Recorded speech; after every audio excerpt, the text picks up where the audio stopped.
సరే మీకు ఇల్లు లేదు, ఇల్లు కట్టేయమంటాం. మీకు హౌసింగ్ శాంక్షన్ లెటర్ ఇప్పుడు ఇల్లు కూడా ఒకటి శాంక్షన్ చేస్తున్నారు, కట్టిస్తారు.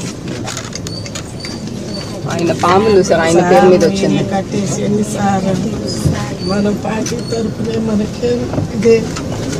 ఇప్పుడు ఇది తీసుకోండి అమ్మా, మీరు సిఆర్డిఏ మీరు కలిసి ఏరియాలో ఉండే వాళ్ళకి ఇండ్లు ఇలాంటి వాళ్ళకి కొంతమంది కట్టుకోవాలి కూడా కట్టిద్దాం. ఓకే పట్టుకోవాలి.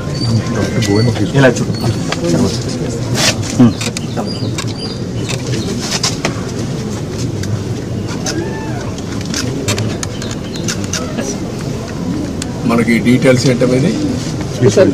So this is basically beneficiary lead construction sir. But మీరు అన్నట్టు ఇంకా వాళ్ళు కట్టలేకపోతే మనం పాలసీ ద్వారా ఇంకెవరి ద్వారా అటాచ్ చేసి చేయాలి sir. What is the amount 1.8 sir. 1.8 నేను ఇల్లు కట్టియమంటాను, చెప్తాను, కట్టి మీకు ఎట్లా చేయాలో చేస్తాను అన్నట్టు చేపిస్తాను.